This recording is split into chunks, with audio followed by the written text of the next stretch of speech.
ഇനി നമ്മൾ സർദോസി വെച്ച് സ്റ്റെം സ്റ്റിച്ചാണ് ചെയ്യാൻ പോകുന്നത്. അതിനായിട്ട് ഒരേ വലിപ്പത്തിൽ നമ്മൾ സർദോസീനെ കട്ട് ചെയ്തെടുക്കുക. എന്നിട്ട് അതിലോട്ട് ഓരോ സർദോസീനെ വെച്ചിട്ട് നമുക്കിട്ട് കൊടുക്കാം.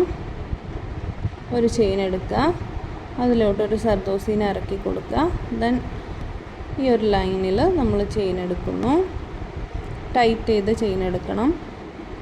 എന്നിട്ട് നമ്മൾ ഒരു ചെറിയ ചെയിൻ ലോക്ക് കൊടുക്കണം അവിടെ തന്നെ.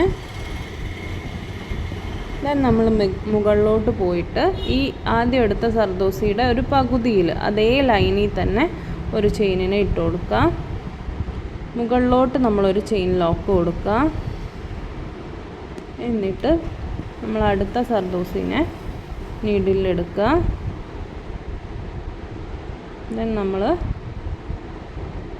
അതിലോട്ട് സർദോസീനെ ഇറക്കി കൊടുക്കുക. ഈ എടുക്കുന്ന എല്ലാ ചെയിനുകളും സെയിം ലൈനിൽ തന്നെ വരണം കേട്ടോ, നീങ്ങിപ്പോവരുത്. അത് രണ്ടും രണ്ട് ലൈനായിട്ട് ഫീൽ ചെയ്യും. അപ്പോൾ ഒരേ ലൈനിൽ തന്നെ ചെയ്താലേ നമുക്ക് കറക്റ്റ് സ്റ്റെം സ്റ്റിച്ച് കിട്ടത്തുള്ളൂ കേട്ടോ. ദെൻ നമ്മൾ ഒരു ചെയിൻ എടുത്തു, മുകളിലോട്ട് പോവുക. ആദ്യത്തെ സർദോസി വന്ന് നിൽക്കുന്നതിൻ്റെ തൊട്ടടുത്തായിട്ട് ഒരു ചെയിൻ ഇപ്പുറത്തെ സൈഡിൽ എടുത്ത് കൊടുക്കുക. ദെൻ നമ്മൾ അതിനോട് ചേർത്ത് ഒരു ചെറിയ ചെയിൻ ലോക്ക് മുകളിലോട്ട് എടുക്കുക. വീണ്ടും നമ്മൾ സർദോസീനെ ഇറക്കി കൊടുക്കുന്നു, താഴോട്ട് എടുക്കുന്നു.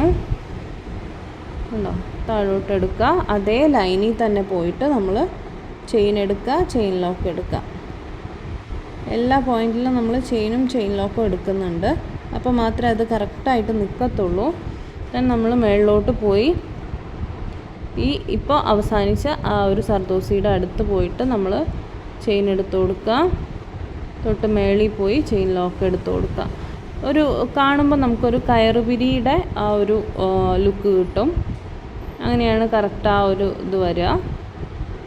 അല്ലെങ്കിൽ രണ്ട് ലൈനിൽ ക്രോസ് ആയിട്ട് ഫില്ല് ചെയ്ത പോലെയാണ് ഇരിക്കുക. അങ്ങനെ വരാനായിട്ട് പാടില്ല.